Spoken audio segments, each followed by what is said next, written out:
Super.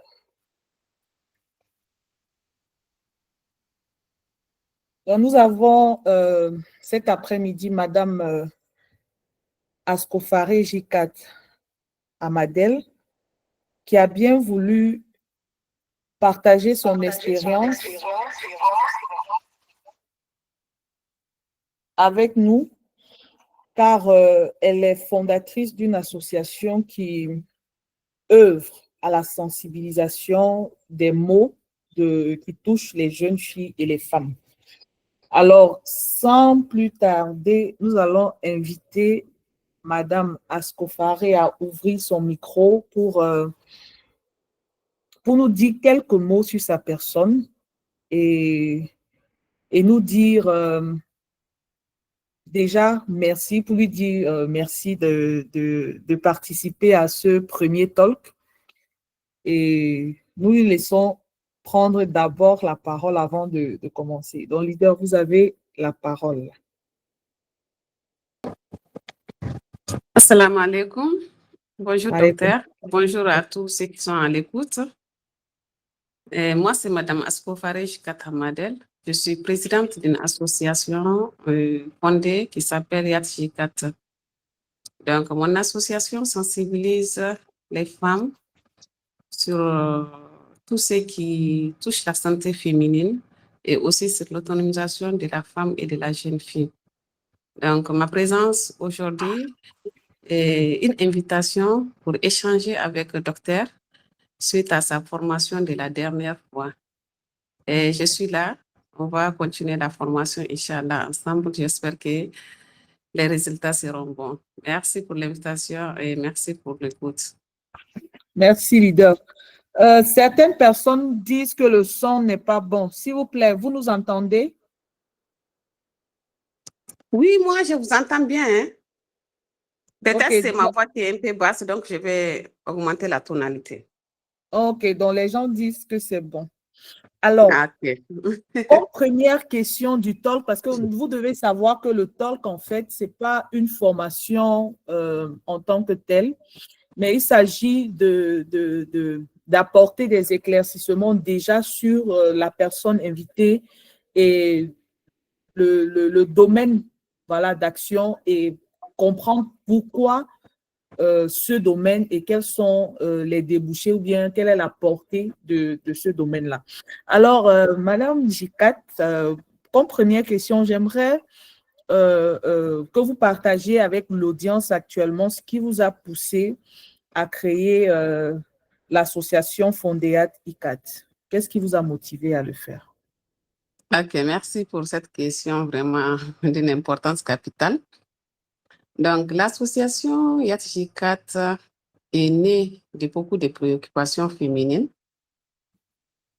En tant que femme, j'ai été profondément marquée par la réalité, par les différentes réalités vécues par les jeunes filles et les femmes de mon entourage. Okay. Donc, à travers ces réalités, j'ai compris, et moi-même, je fais partie de ces vécus. Moi-même, je fais partie de ces réalités. Donc, à travers ces réalités, j'ai compris que vraiment, il y a un manque d'accès à l'information. Surtout quand on parle de l'hygiène menstruelle, de l'éducation menstruelle et de la précarité des serviettes hygiéniques dans nos pays africains. Et ce manque est enveloppé par un silence qui entoure ces différents sujets. Mm-hmm. Donc, c'est comme ça que je me suis dit qu'il fallait briser ces tabous, qu'il fallait vraiment briser ces tabous parce que c'est le tabou qui fait que le silence est là. Donc, il fallait vraiment briser ces tabous et agir concrètement pour sauver des filles. D'accord. Alors, c'est de cette question qui est née ma volonté de mettre en place cette association qui a pour objectif de briser vraiment le silence pour sauver des vies. Et dans un programme que j'ai intitulé Agir dans le bon sens pour sauver des vies. Donc, ma motivation est partie de là. En tant que femme, donc en tant qu'ambassadrice du bien-être de la femme et de la jeune fille. D'accord. Donc, je crois que cette question, ce questionnement de votre part a été très noble. Et dans cette même lancée, quelle est la mission principale de votre organisation? C'est vrai que vous l'avez créée pour briser le silence autour de certaines questions qui minent la société et particulièrement qui touchent à la jeune fille et à la femme. Mais quelle est la mission première de l'association Fondéat ICAT? La mission première est de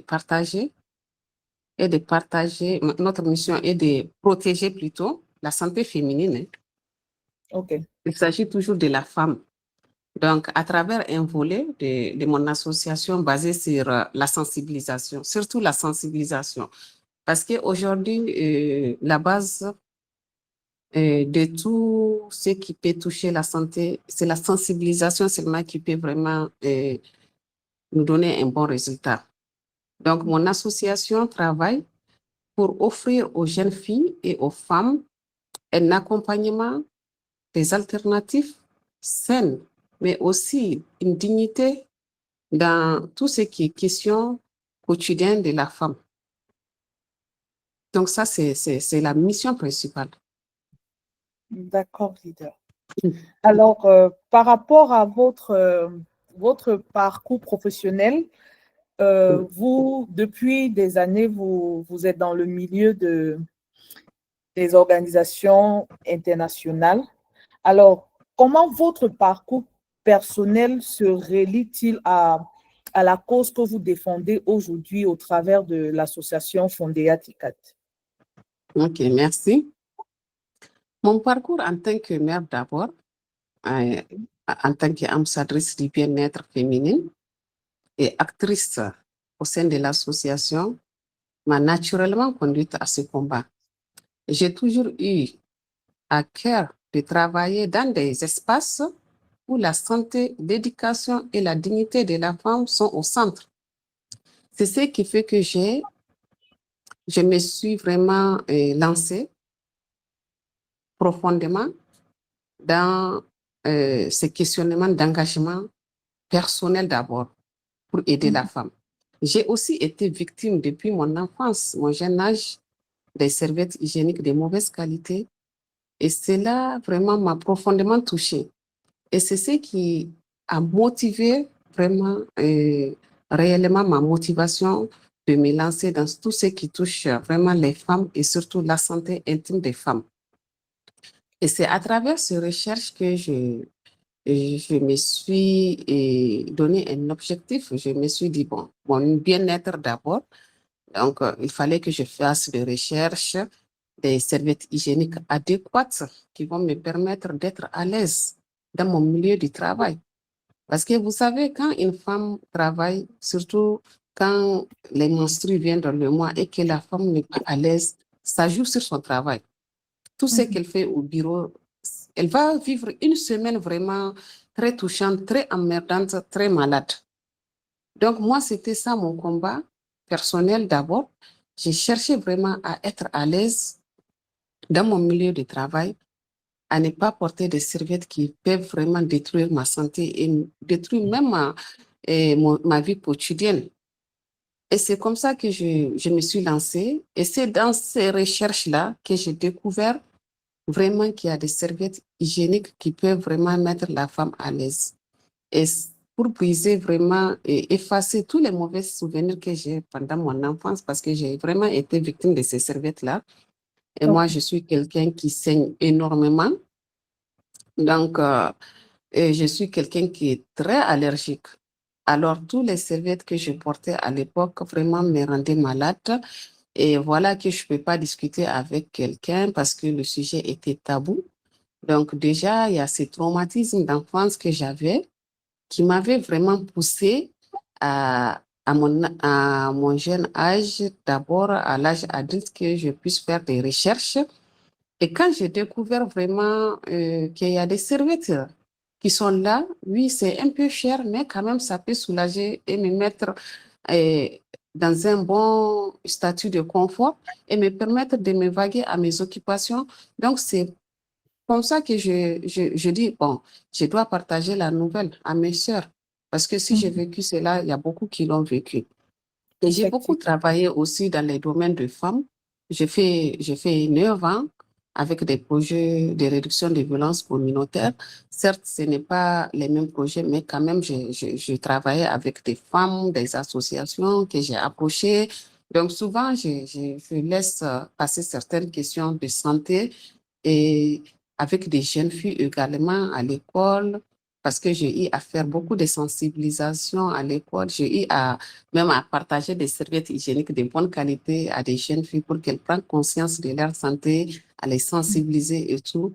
Donc vraiment, ma motivation vient de là. D'accord, Ma d'accord. motivation vient de là, oui. Alors, est-ce qu'on peut envoyer des cœurs et des pouces pour la leader? Voilà. Alors, ce qui n'a pas été précisé dès l'entame du talk, c'est qu'au-delà de votre parcours professionnel dans des missions, vous êtes également auteur d'un livre qui tourne autour de la serviette hygiénique de mauvaise qualité chez la jeune fille et des conséquences. Et lorsqu'on parle de santé intime ou bien qu'on parle de santé de façon globale, dans la mentalité des gens, c'est qu'il n'y a que des médecins qui peuvent en parler. Alors que vous n'avez pas fait un parcours médical, mais vous avez pu mener des recherches sur le terrain, vous avez pu utiliser votre expérience pour raconter l'histoire et le vécu de beaucoup de jeunes filles et des séquelles des serviettes hygiéniques de mauvaise qualité. Alors, se basant déjà, vous allez nous dire un peu de quoi il en ressort du livre et vous allez nous préciser, selon vos recherches sur le terrain, et je précise que c'est sur le terrain que vous avez mené ces enquêtes, quels sont les plus grands défis de la santé féminine aujourd'hui? OK, merci beaucoup. Tout d'abord, moi, j'ai écrit ce livre, Alerte femmes et jeunes filles, bien sûr. Le titre du fameux livre s'appelle Alerte femmes et jeunes filles. Je l'ai écrit cette année. J'ai fait le lancement du livre le 25 janvier passé, il y a quelques mois de cela, dans une grande école de santé qui s'appelle Université Bazo, ici à Bamako. Et donc, ce livre parle de la femme, de la dignité féminine, et surtout, ce livre est né, l'idée de ce livre est née de l'observation d'une injustice flagrante, celle de la négligence et de la banalisation des besoins menstruels des femmes. Dans de nombreuses régions, y compris dans les sociétés avancées, le manque d'accès à des produits menstruels de qualité reste encore une réalité alarmante. Et les conséquences de cette négligence sont souvent minimisées. Pourtant, elles sont profondes et multiples, car il y a des infections, il y a des maladies chroniques, il y a des pertes de dignité. Comme je le dis, perte de dignité, c'est quand tu ne peux pas t'évaguer à tes occupations normalement parce que tu es en période de menstru et que tu portes une serviette qui te donne des infections, qui te met mal à l'aise. Donc ça, c'est une perte de dignité. Ou bien quand tu es obligé de chômer un cours à l'école à cause des menstrues, un phénomène naturel, normal, essentiel à la vie. Donc, vous voyez ce que ça fait. Donc, Ouais. ça aussi, ça fait partie de la perte de dignité. Donc, des absences scolaires et professionnelles et une stigmatisation accrue également. Donc, moi, en tant que défendeur des droits des femmes, je ne pouvais pas rester indifférente à ces défis. C'est comme ça que j'ai voulu vraiment donner une voix à celles qui sont souvent réduites en silence pour qu'elles ne soient plus jamais ignorées ou réduites en silence. Ce livre est juste un appel à l'action, un plaidoyer pour que nous prenions tous conscience de l'importance de fournir des produits menstruels sûrs et de qualité à toutes les femmes, sans exception, que ce soit une femme qui vit dans un milieu rural ou bien un milieu urbain. Parce que ça y va d'un besoin naturel. Donc, c'est comme ça que j'ai vraiment eu l'idée de mettre ces livres en place à travers toutes les sensibilisations que j'ai eu à faire et à travers les données que j'ai eu à faire avec certaines écoles, certains élèves, certaines mères. Le problème aujourd'hui est que ce n'est pas les enfants, ce n'est pas les jeunes filles. Même il y a des mamans qui n'ont pas cette éducation et qui ne peuvent pas la transmettre. Donc moi, je me suis dit, si j'écris ces livres, ça peut guider beaucoup de personnes. Parce que c'est un guide complet et pratique qui vise à informer, à sensibiliser, surtout à protéger. Il explore les multiples facettes de la santé menstruelle en mettant surtout l'accent sur la qualité des serviettes hygiéniques. Ça, c'est très important. La qualité des grâces, la qualité et les dangers associés aux produits de mauvaise qualité. Donc, c'est à travers une exploitation détaillée des normes de qualité, des substances chimiques à éviter, comme tu l'avais évoqué la dernière fois dans ton exposé de formation, et des maladies liées aux certaines serviettes hygiéniques de mauvaise qualité. Donc, ce livre dresse vraiment un portrait complet des enjeux entourant les produits menstruels. Mais au-delà de l'information technique, ce livre cherche à inspirer un changement mental. Il incite à une réflexion sur les alternatives saines et durables aux serviettes hygiéniques commerciales et propose des actions concrètes pour promouvoir vraiment une meilleure hygiène menstruelle. Donc, c'est un ouvrage conçu non seulement pour informer, mais aussi pour éduquer et encourager chaque lectrice vraiment à prendre en main sa santé menstruelle. Donc, au-delà des informations que je donne dans les sensibilisations, je me suis dit vraiment, si j'écris un livre, ça peut aller au-delà de mes attentes. Parce que tout celui qui tient ce livre, il a l'information. Et une personne qui a l'information, c'est comme si 1000 personnes ont l'information. Donc, si tu es quelqu'un vraiment qui te soucie de ton entourage, tu es obligé, si tu as ce livre, tu es obligé de partager l'information avec tes sœurs. Est-ce que vous voyez? Je vois, leader. Donc, c'est comme ça que j'ai eu l'idée vraiment de faire ce livre-là pour que l'information puisse toucher une large population. Une large population. Parce que vraiment, c'est l'éducation menstruelle, c'est tout ce qui nous manque, nous les femmes, nous les jeunes filles. Et voir que dans une famille, un facteur aussi naturel, normal, devient un tabou, vous voyez ce que ça fait. Je me suis dit, mais si la femme, elle se marie, c'est un événement heureux. Si elle a des enfants, c'est un événement heureux. Les jours où elle accouche, c'est un événement. Mais est-ce qu'une femme qui ne voit pas ses menstrues peut accoucher? Non. Elle ne peut pas accoucher. Mais pourquoi faire du principal un tabou et faire du second un événement heureux? Donc, il faut qu'on change nos mentalités en Afrique. Vraiment. Déjà que le tabou persiste encore et encore, il faudrait vraiment trouver des alternatives qui peuvent vraiment sauver certaines vies. On ne peut pas sauver tout le monde, on ne peut pas informer tout le monde, mais dans la vie, même si tu informes 10 personnes, vraiment, tu as fait quelque chose de bon. Donc, moi, c'est comme ça que j'ai pris les choses en main. Je sensibilise dans des familles. Je sensibilise. Les menstrues, ce n'est pas une question de femmes seulement, c'est une question d'hommes aussi, c'est une question de frère, de papa. Un papa modèle, c'est un papa qui peut vraiment aider sa fille dans son éducation menstruelle. Ce n'est pas seulement la femme. Ce n'est pas seulement la femme, c'est toute la famille qui doit s'y mettre. Quand la jeune fille se sent à l'aise de parler des menstrues, de parler des infections, parce que si tu utilises une serviette hygiénique et que tu as des infections, tu as des manguisons, quand tu es à l'aise de parler de cela en famille, tu vois que tu peux trouver des solutions alternatives. Oh, OK, on va changer cette serviette, on va demander le conseil d'un gynécologue, on va aller chercher une bonne serviette hygiénique qui peut t'aider. Donc là, tu vois que la jeune fille, elle est soulagée, elle se sent à l'aise. Donc vraiment, c'est des défis énormes, c'est des défis énormes qu'on doit relever. Et c'est pourquoi moi, j'ai eu l'idée vraiment de faire ce livre.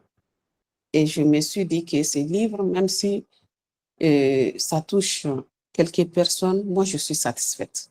Du moment où moi, je suis sauvée et que je sauve quelques personnes, vraiment, je suis satisfaite. Oui, leader. Donc, Alors, c'est comme ça la réalité des choses. d'accord, Merci. leader. Oui, leader, Oui. dans le chatbot, les leaders aimeraient savoir c'est combien le livre, où est-ce qu'on le trouve et comment faire pour acquérir le document. Donc, Bon, je pense que je vais te laisser le soin de le répondre faire. d'abord. Le soin OK, de le faire, vas-y. d'accord. Donc, déjà, la leader, son association, ils sont basés au Mali. Donc, pour la contacter, c'est le plus 223 73 51 95 99. Voilà. Et pour commander, vous écrivez à ce numéro et c'est disponible au Mali, Niger, Côte d'Ivoire, Burkina, Sénégal et en Mauritanie. C'est-à-dire, il y a des expéditions qui sont faites. Alors, leader, je Oui. veux qu'on reste un peu sur le volet de sensibilisation parce qu'aujourd'hui, nous sommes en train de préparer Octobre Rose. Donc, pour les leaders qui sont déjà dans le groupe, on est en train d'organiser et on voudrait que durant le mois d'octobre, on sente qu'il y a un élan de sensibilisation. Mais dans la tête de la majorité des personnes et surtout ceux qui sont connectés ce soir, ils vont se dire que la sensibilisation, c'est seulement pour les médecins. Donc, j'ai été ravie que vous soyez ma première invitée pour faire comprendre aux gens qu'on n'a pas besoin d'être médecin pour sensibiliser. Parce que la preuve en est que vous n'êtes pas médecin, vous n'êtes pas dans le domaine médical, mais vous avez fait un livre de sensibilisation. Alors déjà, je voudrais que vous puissiez dire un petit mot à toutes ces personnes qui pensent que pour sensibiliser, il faut forcément être personnel médical. Donc, avant de continuer, j'aimerais déjà que vous puissiez encourager quelqu'un, que vous puissiez donner la force à cette personne qui hésite à parler, à aborder des sujets sensibles et aussi à proposer des alternatives, parce que des alternatives, nous en avons. Voilà. Et donc, si vous avez pu faire un livre, ça veut dire qu'il y a une façon, il y a la possibilité de sensibiliser sans être du domaine médical. Alors, je voudrais que vous puissiez dire quelques mots à l'endroit de ces personnes-là qui hésitent encore. OK, merci pour cela. Moi, je pense que une fois qu'on est femme, qu'on est femme, qu'on est jeune fille, on est suffisamment armé pour sensibiliser une autre femme si on cherche l'information. On n'a pas besoin d'être docteur pour prendre soin de sa santé. Les docteurs ne vont pas venir chez toi pour te dire prends soin de ta santé, jamais. Les docteurs, c'est quand tu es malade. Ça c'est au second plan. C'est quand tu es malade que tu pars voir un docteur. Est-ce que vous voyez? Maintenant, Oui, les préventions, c'est à toi-même de chercher les bonnes informations, c'est à toi-même de te protéger, c'est à toi-même de partager l'information. Moi, je ne suis pas docteur, moi, je suis des formations juristes. Juriste, hein? Je suis des formations juristes. Et j'ai travaillé pendant 9 ans dans un milieu où c'est des ex-combattants que je dirigeais, des gens qui prenaient les armes. Est-ce que tu vois?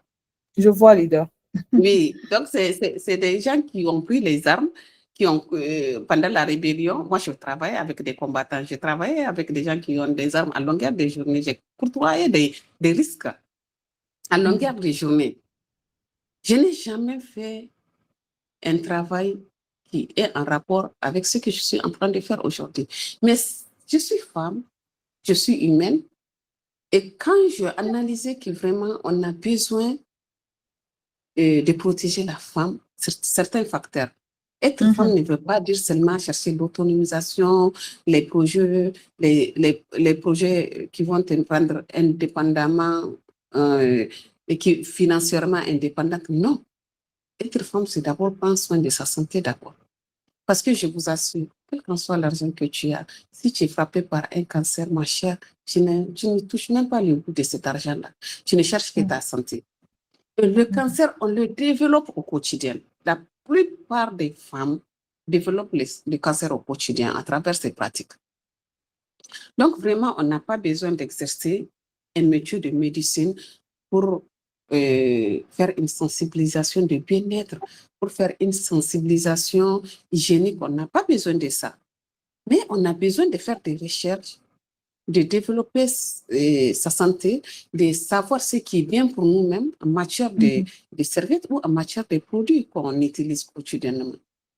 Et je vous assure, hein, c'est ces tabous-là, c'est ces manques-là, c'est cette négligence-là qui fait que des industries commerciales que moi je qualifie de criminelles profitent de la santé de la femme pour s'enrichir.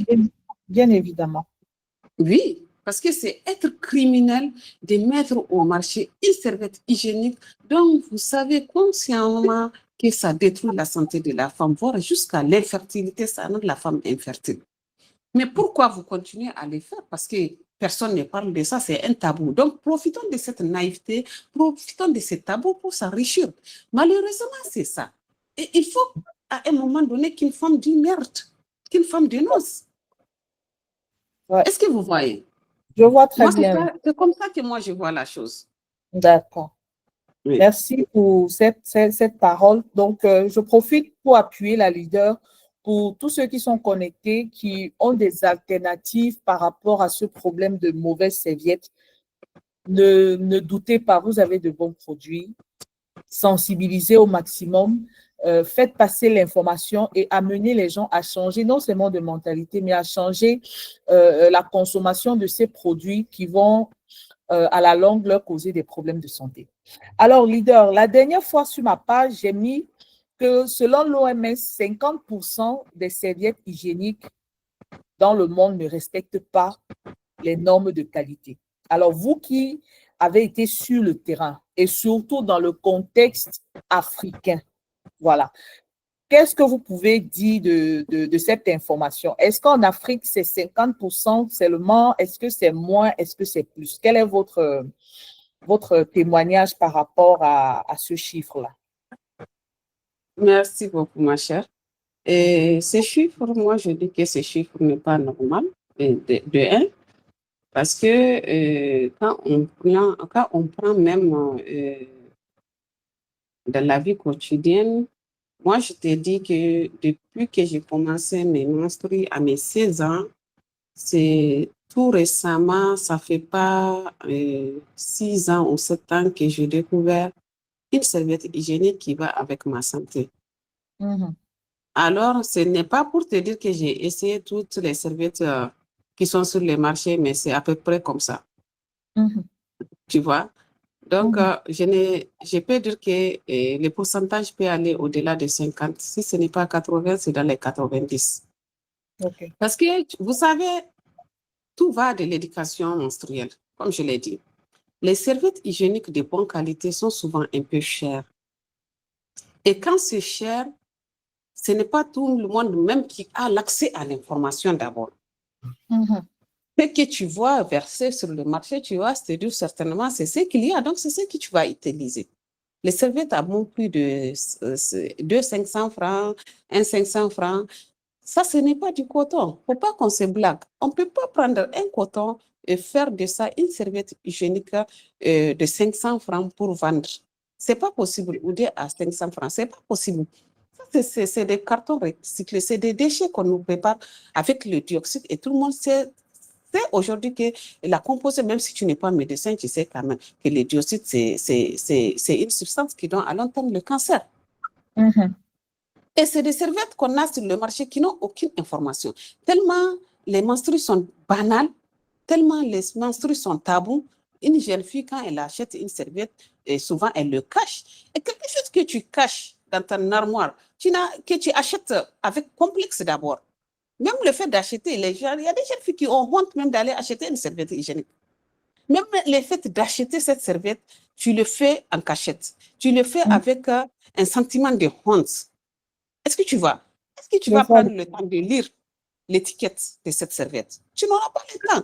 Et quand tu viens à la maison, c'est pour cacher ça au plus profond de ton armoire. Donc là, tu n'es pas à l'aise. Tu n'es pas à l'aise. Tu ne peux pas lire, tu ne peux pas comprendre ce qui est bien pour toi et ce qui n'est pas bien pour toi. Tu portes cette serviette, tu as des démangeaisons, tu as des infections, tu as des coulements. Tu te dis que c'est normal parce que tu ne sais pas, tu n'as pas l'information, tu ne peux pas le savoir. Donc, tu persistes, tu continues. Et maintenant, au final, quand tu vas te marier, tu vas rencontrer des difficultés d'avoir d'enfants aujourd'hui. Actuellement, aujourd'hui, dans le monde dans lequel on est, la difficulté de procréer est la plus grande difficulté qu'il existe. Ouais. Tu vas voir 100 femmes se marier, les 50 vont faire recours à des pratiques médicales pour pouvoir avoir un enfant. Alors qu'auparavant, ce n'était pas comme ça. Vous voyez? Donc, Oui, c'est pour dire que c'est ces serviettes qui nous détruisent. Et c'est normal que ça nous détruise parce que c'est des choses qui sont mal faites, c'est des choses qui sont mal fabriquées. Donc, c'est des industries qui profitent vraiment de notre naïveté en tant que femme, en tant que jeune fille. Donc, ils produisent ce qu'ils veulent et ils s'enrichissent les poches. Est-ce que vous savez qu'il y a des serviettes hygiéniques qui paralysent des femmes? Tu le sais quand même en tant que docteur. Oui, leader, oui. Oui, il y a des serviettes hygiéniques qui tuent des femmes. Et ça, c'est dans les milieux développés. Hein? Ouais. Ce n'est pas chez nous là. Peut-être que 1000 femmes sont mortes des serviettes hygiéniques. Qu'est-ce qu'on en sait? Les chocs toxiques. Mais quel docteur va analyser pour voir si c'est à cause d'une serviette hygiénique que tu as eu une crise pour mourir? Aucun docteur ne le fera. Parce Bien que même sûr. le docteur n'est pas préparé à ça. À ça. Oui, mais dans les autres pays développés, moi, j'ai regardé tellement de documentaires. Ça m'a fait peur, ça. J'ai eu peur pour moi-même et pour mes enfants, d'abord. Parce que je me suis dit, s'il y a des serviettes hygiéniques qui peuvent t'ôter la vie, tu pars acheter avec ton argent une serviette hygiénique. Et c'est cette serviette hygiénique qui va te tuer. Parce qu'il y a n'importe quoi dans la serviette hygiénique. Moi, j'ai vu un documentaire, une femme, peut-être après je vais t'envoyer la vidéo, une femme qui subitement, elle est en menstru, donc subitement, elle a senti que ses jambes ne bougeaient pas, ses mains ne bougeaient pas, elle a senti une tension à la tête. Donc, elle a dit à son mari vraiment qu'elle ne se sent pas à l'aise. Son mari dit peut-être c'est une grippe ou bien une migraine. Le mari est sorti, le temps qu'il vient, la femme là, elle s'est évanouie carrément. Tu vois? Donc, il a trouvé la femme presque morte. Donc, il l'a pris, on l'a amené à l'hôpital. Premier examen, il ne comprend pas ce qui se passe. Deuxième examen, il ne comprend pas ce qui se passe. La femme est là mourante, rien ne bouge dans son corps. Donc, tu vois, maintenant, après les premiers soins, elle dit au docteur que, parce que là-bas, ils sont à l'aise de parler. Ce n'est pas comme chez nous. Tu vois? Donc, elle dit au docteur qu'elle veut changer sa serviette hygiénique. Parce qu'elle a fait un coma, elle a tiré, donc maintenant qu'elle s'est réveillée, elle veut changer. Et puis le docteur, donc tu es en menstru. Elle dit oui. Et puis ça a tiqué le docteur. Le docteur dit que ça ne peut être que les chocs toxiques. Et c'est comme ça que la dame a été mise en épreuve pour faire des examens. Et c'est sorti que lui s'est dit à cette serviette hygiénique que cette femme a eu cette malaise. Mais tu sais qu'elle a été amputée, les doigts, ils ont amputé les doigts, ils ont amputé les pieds à cause d'une serviette hygiénique. Et ils sont partis faire les analyses. Et même la grande compagnie qui fabrique cette serviette-là avait amadoué la femme pour son silence, mais la femme a refusé. Elle a porté plainte. Et c'est comme ça qu'ils sont partis faire des analyses. Et vraiment, je te jure, c'est sorti que c'est grâce à cette serviette hygiénique-là que cette femme a eu ces problèmes. Tous ses doigts, tous ses 5 doigts, ils ont enlevé le pied. Est-ce que tu vois? Et il y en a qui meurent. Ça, elle a eu la chance d'être sauvée vite. Il y en a qui meurent carrément de ça. Ouais. Vous voyez, il y en a qui meurent carrément de ça. Maintenant, il y a une autre vidéo aussi que j'ai vue. Elle aussi, c'est suite à c'est les tampons. Surtout les tampons sont très dangereux. Très dangereux. Les tampons très dangereux. Donc, c'est les tampons. Moi, j'ai vu ici en Afrique, dans mon entourage, des jeunes filles qui portent les tampons et aller se mettre dans une piscine d'eau. Ouais. Aller à la plage avec les tampons. Ouais. Est-ce que vous voyez les dangers? Donc, cette dernière-là, elle utilisait les tampons. Elle est jeune, elle a à peu près 20 ans, je pense, la dame. Donc, pour te montrer que c'est réel, moi, je vais t'envoyer après la vidéo. Parce qu'il y a des gens, quand on sensibilise, il s'est dit que non, c'est pas possible. C'est possible. Oui, oui. Cette dernière, c'est le tampon qu'elle avait utilisé également, la petite. Elle avait 19 ans ou 20 ans, je ne me souviens pas, mais après, je vais revoir ça. Donc, cette dernière, elle a utilisé un tampon et après, elle se sentait vraiment très malade. On l'a amenée à l'hôpital, les analyses par-ci, les analyses par-là, ça ne va pas, on n'arrive pas à savoir ce qui se passe, tout ça là. Donc, c'est elle-même qui dit que peut-être c'est dit on menstrue ou bien quelque chose. Et les docteurs ont mis, parce que là-bas, là, les docteurs ne sont pas comme nous, ici en Afrique. Donc, là, ils ont eu le temps de vérifier. Désolé, tu es docteur, mais malheureusement, c'est comme ça la réalité. C'est nos Donc, tu vois, réalités, leader. oui, c'est ça. Donc, le docteur a pris le temps, parce que tu sais que la dame, tous ses hormones sont détruites. Elle ne peut plus enfanter. Elle n'a que 19 ans. Tous les hormones à l'intérieur d'elle, tout est détruit. Cette serviette a détruit tous ses hormones. Une serviette. Et là, c'est moi, ils ont lancé les enquêtes. Ils ont lancé les enquêtes et ils ont trouvé que vraiment le choc de la dame est dû à ces serviettes. Mais on ne peut plus rien faire à la petite. Elle ne peut plus jamais avoir d'enfant. Ses hormones, tous ses hormones sont touchées.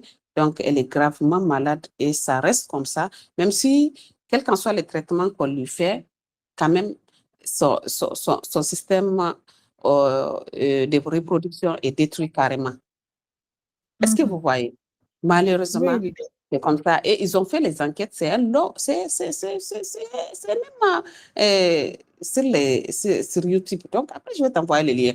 Donc, ils ont il n'y fait a pas les de souci. enquêtes. Ils ont fait les enquêtes et ils ont trouvé que vraiment, cette serviette hygiénique, il y a même je ne sais pas si c'est fer ou bien lame à l'intérieur de la serviette hygiénique. Des fils de fer qui maintiennent la serviette hygiénique. Est-ce que vous voyez? Et ces fils de fer Oui. peuvent vraiment déchirer à l'intérieur de la femme. Et ces serviettes-là, on ne dit pas le temps, les informations, le temps normal. Et c'est surtout ça le danger. Hein? Le danger des serviettes hygiéniques, c'est savoir combien de temps tu fais avec cette serviette hygiénique-là. Pour la petite histoire, nous, chez nous, en Afrique, quand une fille sort chez elle pour aller à l'école, déjà, elle passe ses menstrues, elle porte une serviette hygiénique, elle part à l'école et elle ne vient que le soir. Imagine, déjà, la serviette hygiénique, elle est de mauvaise qualité. Et la fille la porte pour aller à l'école et faire toute la journée avec. Combien d'heures avec cette serviette hygiénique-là? Et cette serviette hygiénique n'est pas une serviette hygiénique qui observe les microbes. Non, c'est une serviette hygiénique dont le sang reste stagné comme ça et laissant les microbes déjà dégagés par cette serviette qui est faite à base de dioxyde, des déchets, et des cartons recyclés et tout est blanchi. Déjà, ça dégage les gaz, les microbes, tout ce qui en suit. Et ces gaz-là, ces microbes-là, vont remonter jusqu'aux organes reproductrices de la femme. Et c'est comme ça que la petite sera détruite tout au long de sa jeunesse, petit à petit, petit à petit. Donc, on ne te dit jamais combien de temps tu peux utiliser une serviette hygiénique.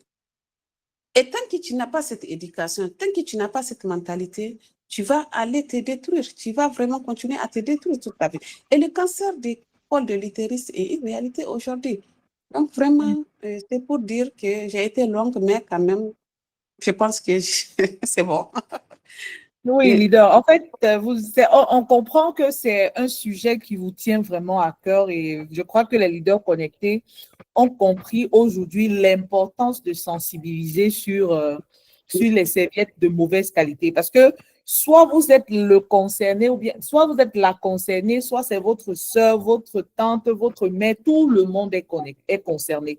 Et si vous êtes des hommes, vous également, vous êtes connectés. Si vous n'êtes pas encore marié, c'est peut-être votre future femme. Si vous êtes marié, vous avez des enfants, filles, c'est peut-être vos enfants, c'est peut-être votre mère. Vous savez que tout le monde est concerné. Parce que les dégâts des mauvaises serviettes hygiéniques, je vous assure, le moins cher est cher parce que ça tue, ça altère.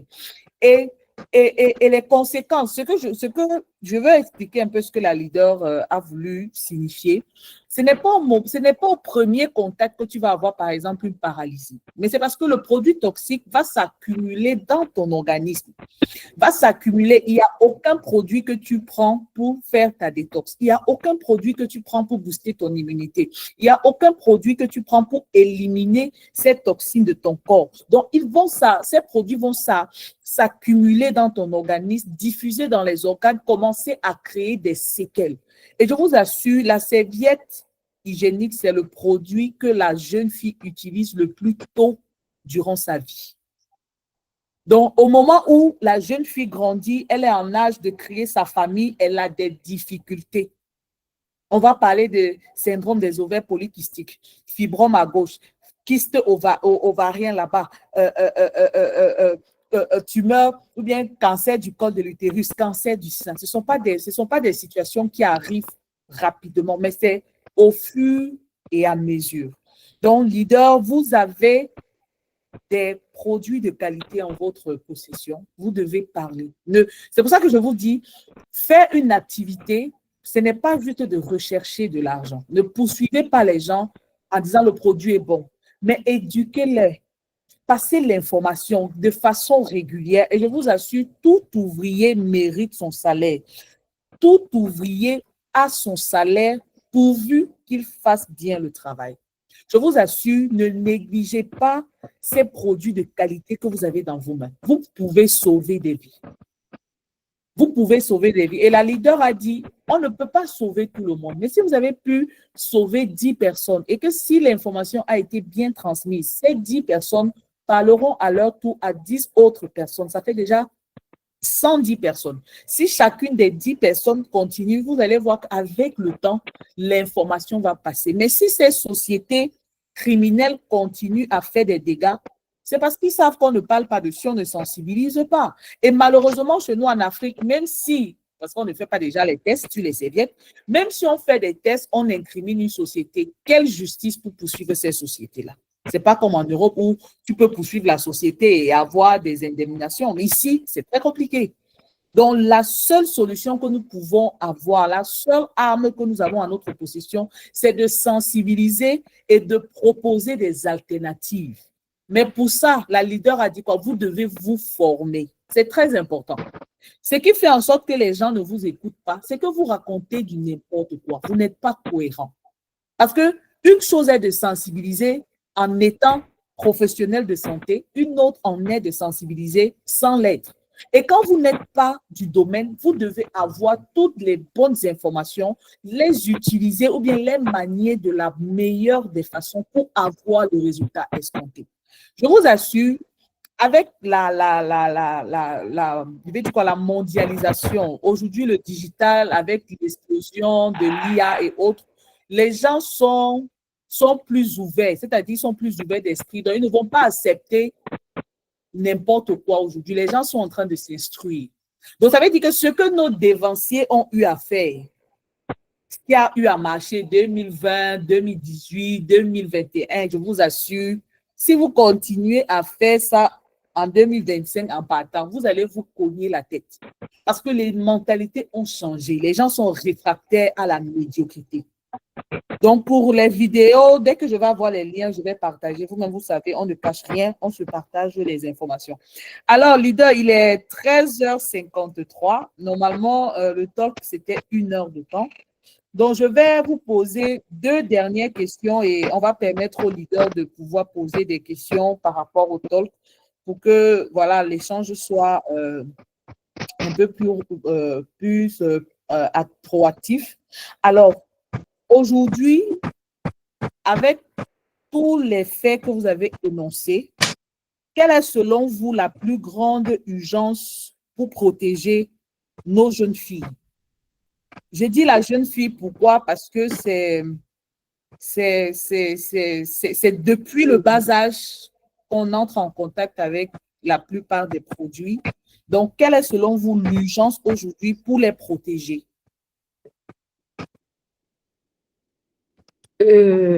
Merci, ma chérie, pour m'avoir posé cette question. Vraiment, elle est capitale. Hein?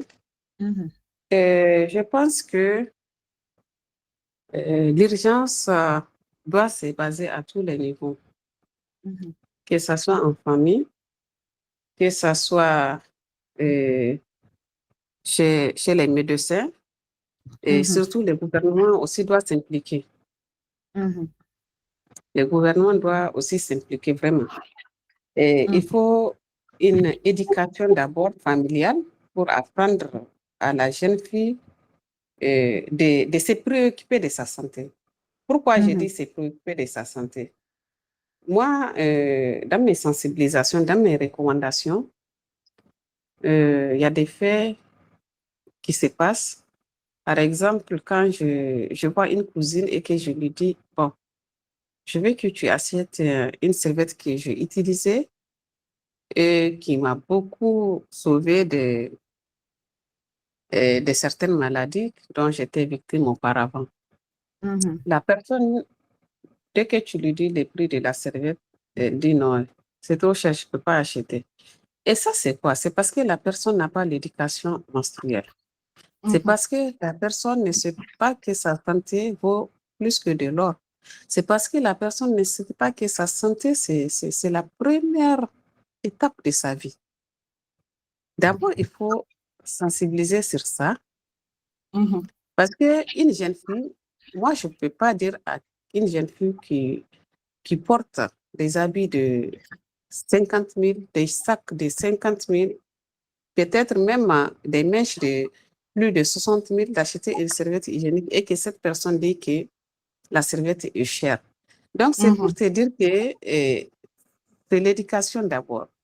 La sensibilisation au niveau de l'éducation. Quand tu veux approcher quelqu'un, donc cette dernière, je l'ai expliqué, et après, elle a compris que vraiment, elle doit donner plus pour sa santé. 5 000, ce n'est rien. Ça, c'est quand tu as les moyens. Ça, c'est quand tu as les moyens. Maintenant, l'État doit intervenir où et à quel moment? L'État doit intervenir vraiment pour que toutes les femmes du monde, pour que toutes les femmes puissent avoir accès à des produits sûrs d'abord. Parce que déjà, les produits rentrent sans contrôle. Ouais. Ça, j'ai signalé ça. Je n'ai pas encore eu gain de cause, mais je ne brève pas les bras. Je sais que c'est une action énorme, mais je ne baisse pas les bras. Je continue jusqu'à ce que je puisse avoir gain de cause. C'est ça qu'on appelle un combat. Tu vois? Donc, l'État doit vraiment mettre accent sur ce qui rentre. D'abord, dans nos pays africains, faire le contrôle de ce qui rentre. Ils ont les moyens de faire le contrôle. Mais ils ne le font pas parce que c'est banal. Moi, je dis un jour, si je suis députée ou que je suis ministre, la première cause que je dois défendre, c'est la santé de la femme d'abord. C'est les petites pratiques où on ne voit pas d'intérêt et c'est ça qui cause des grands problèmes. Ouais. Est-ce que tu vois? Oui. Donc, l'État doit nous aider vraiment à avoir des produits sûrs. L'État doit aider la femme vraiment à être à l'abri de certaines maladies. Par exemple, tu vois les pays, dans les autres pays, au Rwanda, non pas au Rwanda, hein, en Écosse, l'État de l'Écosse a compris l'importance de la femme dans le milieu de travail. Ils ont compris qu'il y a certaines femmes qui chôment quand ils ont l'air menstrué. Et c'est comme ça que l'Écosse a pris les choses en main. Les serviettes hygiéniques sont gratuites à l'Écosse. Et c'est des choses qu'on peut faire dans tous les pays. C'est gratuit. On peut faire des recherches, c'est gratuit à l'Écosse. Et ça, c'est pour que vraiment, pour que la femme ne soit pas handicapée à travers ces phénomènes naturels. Et c'est pour ça que vraiment l'Écosse a fait en sorte que ces serviettes soient vraiment gratuites pour toutes les femmes, pour toutes les jeunes filles. Parce qu'ils ont besoin des femmes au boulot à n'importe quel moment. Tous les produits de santé de la femme qui touchent la menstruation ne sont plus un problème au niveau de l'Écosse.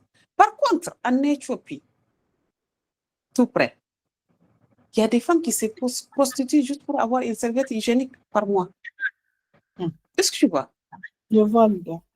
Il y a des femmes, moi j'ai vu un documentaire des jeunes filles qui se prostituent. On appelle ça, comment même, code of sex ou bien quoi, j'ai un peu oublié, pour sexe ou bien, une serviette contre le sexe.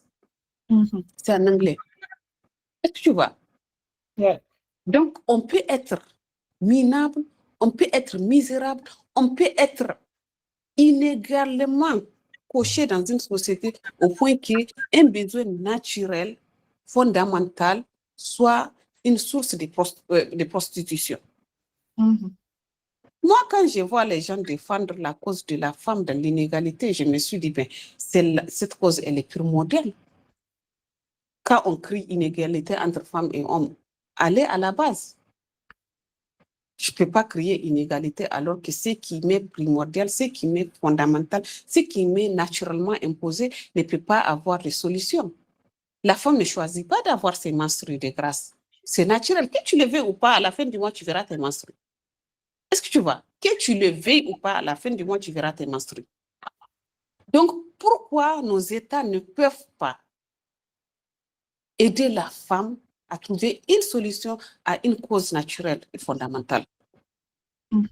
C'est notre silence, c'est notre complice. C'est la complicité, c'est en complicité de la femme que l'État fait ça. Parce que la femme ne parle pas, elle est silencieuse. Ouais. Tout est sous un voile de honte et de silence. Donc, c'est tout à fait normal. C'est tout à fait normal. Et moi, je pense que le premier combat, c'est celui là. Pas le deuxième combat, après la famille, c'est ce combat-là qu'on doit mener. Il ne suffit pas de savoir que cette serviette est bonne, mais il suffit vraiment, quand tu veux combattre, il suffit vraiment de faire en sorte que toutes les femmes soient à l'aise. Oui. Donc, vous voyez, il suffit de donner. J'ai vu un autre documentaire également. Je t'assure, la petite fille, quand elle a vu ses menstrues, elle faisait à l'école primaire. Ça aussi, c'est au Rwanda ou bien je ne sais pas quel pays. Je vais revoir après. Donc, la petite, quand elle est partie, informer sa maman qu'elle a vu ses menstrues, c'est ce que la maman a fait. Une petite fille de l'école primaire, sa maman a pris sa main, elle est partie à l'hôpital pour qu'on lui mette les protections qui empêchent aux femmes de voir ses menstrues, que les femmes mettent pour les espacements de naissance. C'est ça qu'elle est partie faire à la petite là, parce qu'elle n'a pas les moyens d'acheter une serviette hygiénique à la petite. Mais aujourd'hui, au XXIe siècle, la femme peut se laisser banaliser à ce point. Défendons ce qui est normal. Ne cherchons pas à défendre, à aller crier politiquement, égalité. Moi, je pense que c'est ça. C'est ça qui doit être le combat primordial de la femme. Et ce documentaire, les jours où je l'ai vu, je pleurais. Ouais. C'est après que la fille commence à tomber malade et tout. Donc, l'enseignant, parce que c'est une fille très brillante à l'école, donc l'enseignant s'est préoccupé de sa santé. Et c'est à travers ça qu'il a découvert que vraiment, la petite fille de l'école primaire, on l'a amenée à l'hôpital pour la mettre ce qui peut espacer, ce qui va faire qu'elle ne voit pas ses menstrues. Par faute, maintenant, on a interrogé, il a quand même fait un suivi, elle dit qu'elle n'a pas les moyens pour acheter une serviette et elle ne peut pas déchirer ses pagnes qu'elle achète pour porter pour que la petite soit mise. Est-ce que vous voyez? Oui.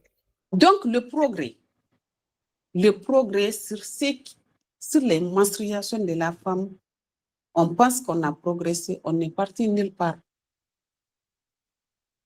Et moi, c'est de ça que je parle. J'ai besoin que les femmes s'associent à mon combat pour qu'on puisse impacter la vie, pour que vraiment on trouve des solutions pour ces problèmes-là.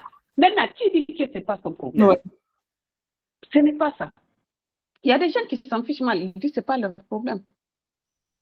Pour la petite anecdote, il y a un docteur, ça c'est quand je faisais mon livre, quand j'étais chez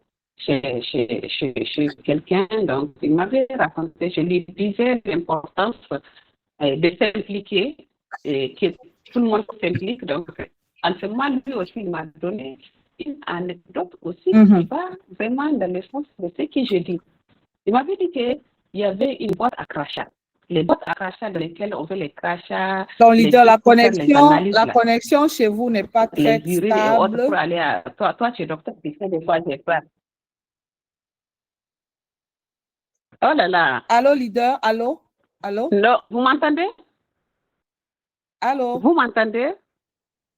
Oui, Voilà, vous là, m'entendez? c'est plus stable. Là, c'est plus... Oui, leader, là, c'est plus stable. Oui, moi, je vous entends. Oui, hein? c'est plus stable. Là, c'est... D'accord. Sinon, ça crachait tout à l'heure, on Oui, n'entendait pas. Donc, ça crache encore. Maintenant, je pense que ça va. Je connais. Ça Je vais crache. connecter le wifi. Ok. Ça va? Je me déplace? Voilà, bon? là, c'est bon. Oui, là Okay. c'est bon. Ok, qu'est-ce que je disais? Oh oui, j'ai parlé des boîtes à crachat pour les analyses là. Tu connais de quoi je parle, non, en tant que docteur? Oui, leader, oui, leader. Oui. Donc, ces boîtes à crachat, la personne me disait que ces boîtes à crachat là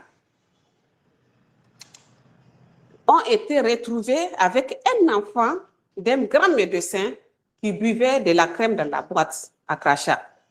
Vous m'entendez? Oui, on vous entend, leader. Ok, donc l'enfant buvait de la crème. Son papa a quitté son travail, il est venu, c'est un grand docteur, c'est un grand médecin. Il a trouvé son enfant tout naturellement en train de prendre de la crème qu'il a achetée à côté chez la voisine dans une boîte à crachat. Donc, moi, si je vois ça, je ne suis pas docteur. Est-ce que je peux savoir s'il y a conséquence? Je ne peux pas. Mais lui qui est docteur, il a su que la boîte-là est dangereuse pour l'enfant. Maintenant, il a crié, il a dit, mais c'est quoi ça? Qui t'a donné ça? Où est-ce que tu as trouvé ça? L'enfant dit que c'est la voisine qui vend ça. La crème, c'est là-bas, il est parti acheter. Donc, il a pris la main du petit, il est parti chez la voisine, il a dit que, mais comment est-ce qu'elle peut vendre de la crème dans une boîte d'analyse à crachat jeté pas? Donc, là, il dit, bon, elle là, c'est les enfants qui lui ramassent les boîtes sur les ordures et autres, il l'amène, elle lave et puis elle fait son petit commerce. Et le problème, c'est quoi? Ces boîtes à crachat devraient être détruites après les analyses. Mais par négligence des docteurs, par négligence, ils ont laissé ces boîtes à crachat dans des poubelles et qui se sont retrouvées dans la main d'une vendeuse. Donc, c'est pour te dire, c'est à tous les niveaux. Si les docteurs avaient détruit comme ça se doit ces boîtes, ils ne vont jamais se retrouver sur des ordures. Est-ce que vous voyez? Donc, c'est à tous les niveaux. Tout celui qui dit qu'il n'est pas concerné, la personne n'est pas intelligente seulement. Oui. On est tous concernés.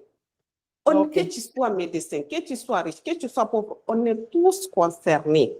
Donc, c'est juste une petite parenthèse. Merci. D'accord. Merci beaucoup, leader, pour ce temps de talk qui a été très enrichissant. Et je crois que toutes les femmes connectées ce soir, je pense que vous avez une motivation encore plus élevée. Je pense que tous les hommes connectés ce soir ont la rage de travailler, de sensibiliser, parce que vous avez compris, même si vous dites que ça ne vous concerne pas, tôt ou tard, ça va vous concerner, parce qu'une personne de votre entourage, votre parent, votre femme ou bien votre enfant peut être inquiété, voilà, par les conséquences de la consommation de serviettes de mauvaise qualité. Alors, c'était la première édition du talk. Donc, vous connaissez, on va ouvrir les micros, mais s'il vous plaît, dans le respect, vous levez la main. Donc, on va prendre 3 à 4 questions maxi, parce qu'on doit arrêter un peu plus tôt. C'est un talk, ce n'est pas une formation. Et on va se donner rendez-vous le mardi prochain. Le mardi prochain, nous allons faire une formation de croissance. Voilà, dont le thème sera divulgué d'ici le week-end. Donc, parce que n'oubliez pas, les rencontres du mardi, c'est pour vous permettre d'être professionnel.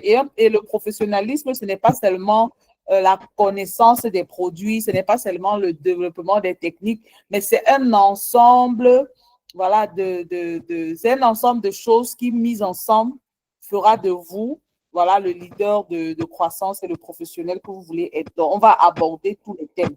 Et il est question que dès ce soir, vous commencez à sensibiliser. Vous avez eu accès d'informations pour vous pousser à avoir confiance déjà aux produits que vous avez en main. Vous avez eu assez d'éléments pour pouvoir informer les gens autour de vous du danger de la consommation de ces serviettes de mauvaise qualité. Donc, vous avez eu des éléments. Maintenant, c'est à vous d'agencer. Voilà, c'est à vous d'agencer les informations. Maintenant, pour ceux qui ne savent pas comment s'organiser, je vous ai fait part. Il y a des petits accompagnements que je permets aux leaders d'avoir avec moi pour qu'on puisse ensemble voilà, dresser un planning, voilà, travailler le positionnement, comment sensibiliser de façon professionnelle pour organiser votre activité. Donc, je vais ouvrir les micros, juste le temps pour moi d'arrêter le partage.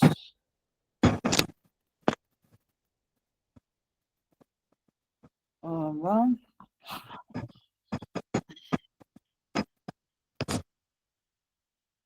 Un instant.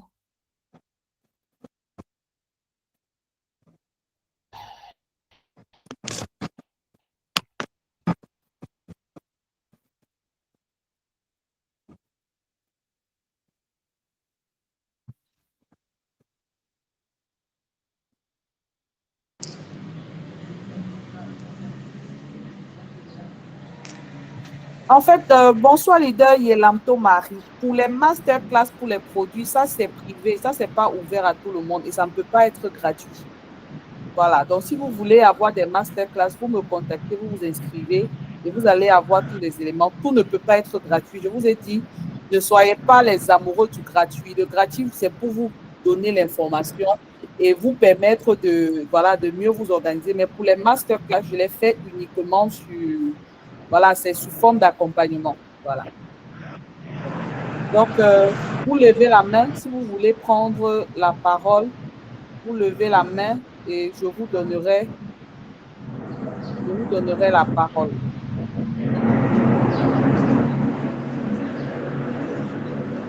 Un leader a ouvert son micro. Je ne sais pas c'est qui. S'il vous plaît, leader, fermez votre micro.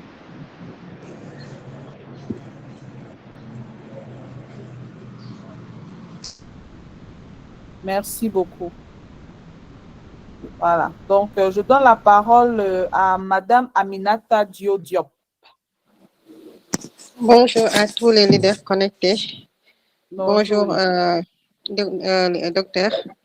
Merci. En fait, j'ai une patiente qui a le cancer du sein.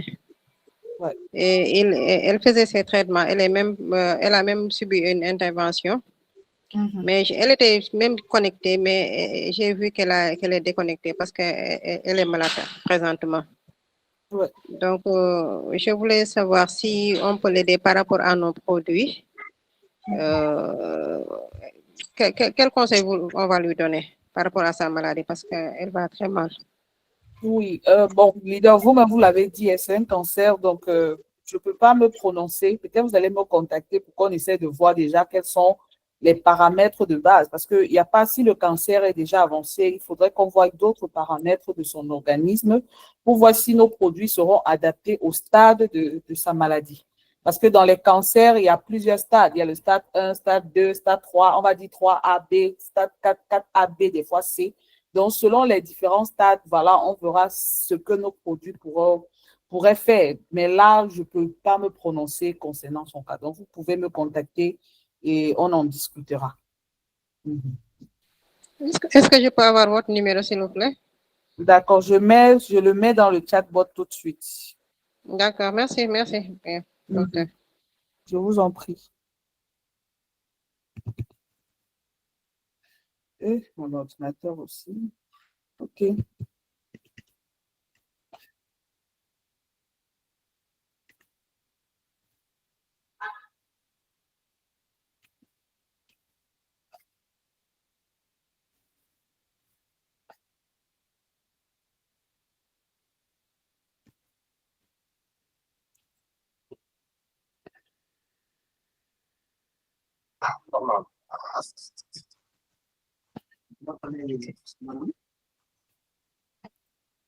Est-ce qu'il y a une autre main levée? Je regarde. Si vous n'avez pas de questions, donc vous avez tout compris. Les leaders, vous avez tout compris. Vous êtes sûr que vous avez tout compris? C'est le moment de poser vos questions. Parce qu'on vient d'aborder un sujet assez intéressant. Donc, c'est important de poser vos questions parce qu'il ne faudrait pas aller sur Internet et raconter du n'importe quoi. Je vous assure, ce n'est pas bon. Donc, si vous avez des questions, vous levez simplement la main. Je vais vous donner la parole. Donc, donnez-moi quelques minutes. Je vais mettre le lien de mon numéro WhatsApp où vous pouvez me contacter. Oh, je suis toujours perdue.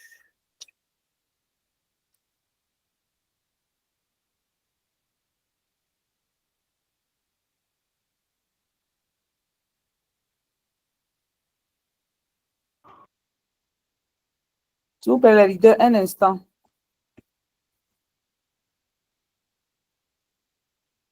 Un instant.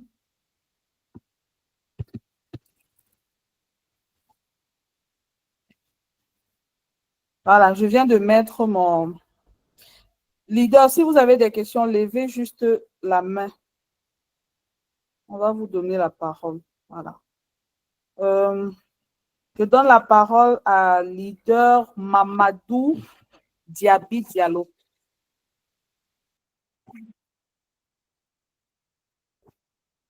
Oui, bonsoir, Bonsoir, top leader. leader.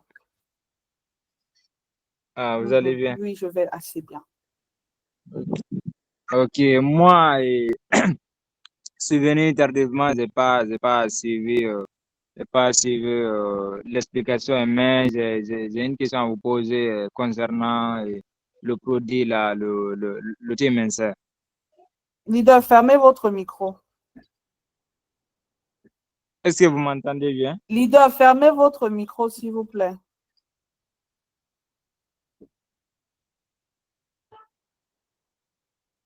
Merci beaucoup. Donc, je donne la parole. Je vous ai déjà dit, soyons des leaders ordonnés. Vous n'êtes pas arrivé à temps, ça je le comprends, mais le sujet tourne autour des serviettes hygiéniques. Donc, je vous ai déjà dit, poser des questions en rapport avec ce qu'on a eu à dire. C'est ça qui est important. Chaque fois, vous partez faire des dégâts, que ce soit dans les recommandations, que ce soit dans les explications. Et 7 temps de rencontre du mardi 13h, c'est pour vous amener à améliorer votre pratique. Donc, on ne peut pas être en train de parler de serviettes hygiéniques. Tu viens me dire que tu veux me parler du thé minceur. S'il vous plaît, soyons concentrés. Et c'est parce que vous êtes distrait, même dans les formations, que dans la pratique même de votre activité, vous êtes distrait. Et c'est ça qui cause beaucoup de problèmes. Voilà, donc je donne la parole à leader Raphaël Chonchimbo. J'espère que j'ai bien prononcé. Raphaël Chonchimbo. Désolée, hein, ma grande, j'ai la main levée. Je voulais parler. D'accord, leader. Allô? Oui, monsieur Raphaël, donnez-nous une minute. Notre invité va parler quelques secondes. Merci. Oui, leader. Ok, merci beaucoup. Hein. C'est juste pour prendre la permission pour quitter parce que j'ai dépassé l'heure prévue. Oui, donc, oui, je leader. vous laisse. Désolée. Il n'y a pas de problème, leader. Merci encore. Donc, bonne continuation et merci pour l'invitation. C'est un plaisir et j'espère qu'on fera d'autres émissions parce que les livres est constitué de beaucoup de thèmes qui les cancers et autres. Là, donc, Inch'Allah. Donc, je vous remercie tous. Bye bye. Ciao, merci, ciao. Leader. Merci. Oui. Leader Raphaël, vous pouvez prendre la parole. Allô, bonsoir. Bonsoir, bon après-midi à tous. Vous m'entendez? Oui, leader, on vous entend. D'accord, je suis leader Raphaël Chonchimbo.